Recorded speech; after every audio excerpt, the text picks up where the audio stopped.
everybody. So as you can probably guess, I have done a little bit of redecorating in my room. I was spring cleaning and I decided to just completely redo the room and make a little almost book area where as soon as I get a comfortable chair will be really nice, because the floor just isn't that good for reading. There's hardwood and no rug, and it's kind of cold and hard, but I'm completely surrounded by books right now, so I like that. There's a bookshelf there, and there's another one right next to this one, and then there's one right in front of me as well. So whenever I do an updated bookshelf tour, I will give an overview of the little alcove that I've created. So as you can tell from the title of this video, this is the April wrap-up video as well as the May to be read video. So I ended up reading 10 books in April. That is a little extreme for me. I usually don't read that many books in a month, but most of them were really quick reads, and some of them I was actually a little bit disappointed in. So hopefully May will bring about books that are a little bit more in-depth and a little bit harder to read, and books that I just really enjoy a lot more. I kind of hit a little bit of a rut in reading. It seems like it's been a long time since I read a book that I just could not put down for all the right reasons. The first book that I read in April was Every Day by David Leviathan, and this is a book where I think I got swept away on all the hype that was going on with it. Just the author's name, he's a big name author, and so many people were in love with this book that I figured I was going to have to love it, you know, but it was just kind of alright. I had a lot of trouble connecting with the main character, and it was good, and I can definitely see why people do like it. It just wasn't the right kind of book for me. And there was Need by Carrie Jones, which again was a really big disappointment. The main character in this book was just not one that I enjoyed reading about, and I kind of wanted to just throw it away, but I finished it, and it's going to be a bit of a struggle, I think, to get through this whole series. But I will do it because I have not given up on a series yet, and I really don't want to start. And then the next two books were Stealing Parker and Things I Can't Forget by Miranda Kenneally. And these two books were, again, good. There's not a whole lot of depth into them. They are contemporary romance books. There's not a whole lot of surprises in them. They were really quick reads. They're really good for summer reads, I would think. So just, you know, kind of lying by the pool or on the beach and sun tanning and reading. And Some Girls Bite is the next one by Neill, and it's the first book in the Chicagoland Vampire series. And it's the first book that, out of all of them that I read, that I am showing, that I actually felt something more than just I am reading a book. You know, it was really interesting. I really like the world that was created, and I'm really glad that I own the next books in the series because it's a very interesting series so far.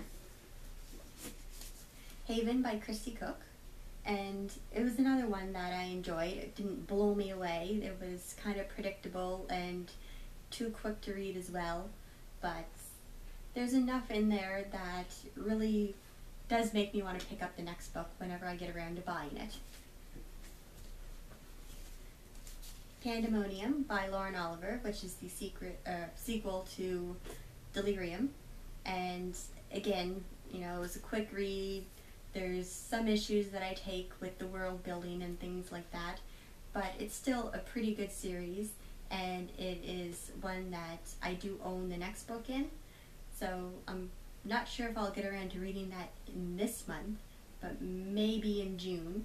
But I know this series is actually being turned into a television show, so I do want to finish the series before September, even though they probably won't get to the third book for years to come, if they even pick up the television show.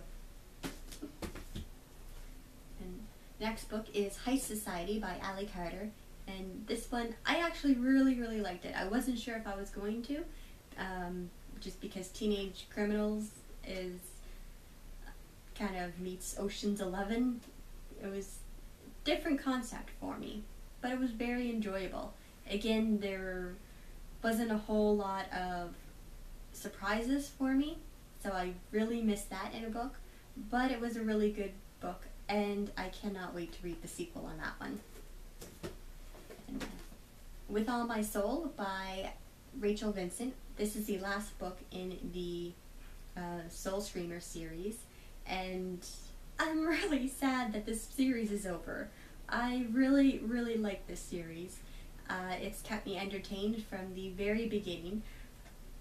I cannot remember a character that I have liked so much as I have liked Todd Hudson. I love Todd Hudson. I would read an entire series just based off of him. Like, he is just amazing. I love that character. So this was, again, quicker and a little bit less than I was expecting, especially where the action was considered, because it's the last book in a series. I was expecting, I guess, something a little more epic, but I still really liked it. And then the last book that I read in April was Spirit by Brigid Kemmerer, which I got off of Kenneally, and that again was a book that I really liked. It's a series that I absolutely love, and I was a little bit worried that I wasn't going to like it, just because it's from the point of view of kind of the outsider in Hunter Garrity, and I was kind of really back and forth in the first two books about that character, so I wasn't sure if seeing things from his point of view was going to be something that I would enjoy or not. But I found I really did enjoy reading from his point of view. It surprised me.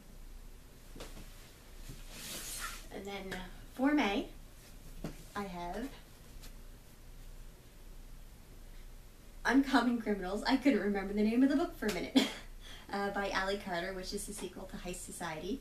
So I am hoping there's a little bit more surprises in this book than there was in the first book. The one I am reading right now is Level 2 by Lenora Appelhans. It's the first book in the Memory Chronicles, and I am about halfway through. I'm kind of hoping it gets better.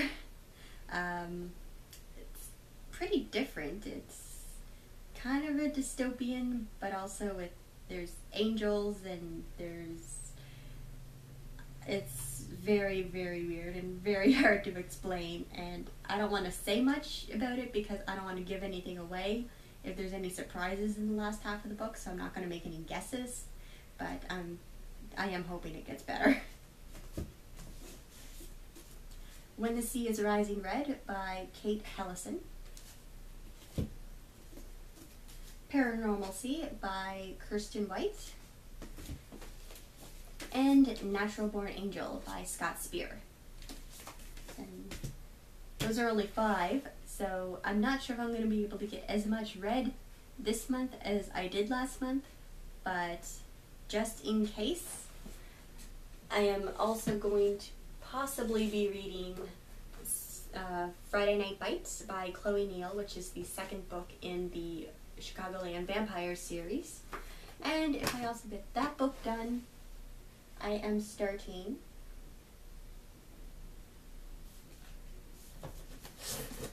The Raven Boys by Maggie Stiefvater.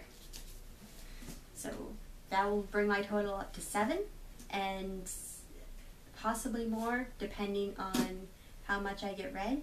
So I guess it's just going to be a game of wait and see. Hopefully I will find my next 5-star book somewheres in this pile, because it seems like it's been forever since there's been a 5-star book. That's a little bit disappointing. So I am, as I've mentioned, reshooting the bookshelf tour, since there's been a lot more books in the last while and since I have redone everything.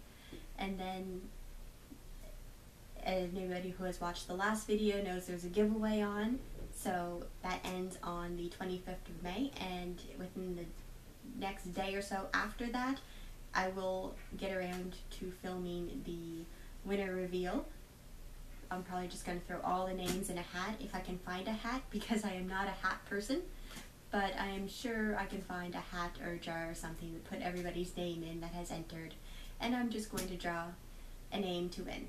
So good luck to everybody who has entered, and if you want to enter, just watch the giveaway video for the instructions and the rules and everything, and if you enter, then good luck.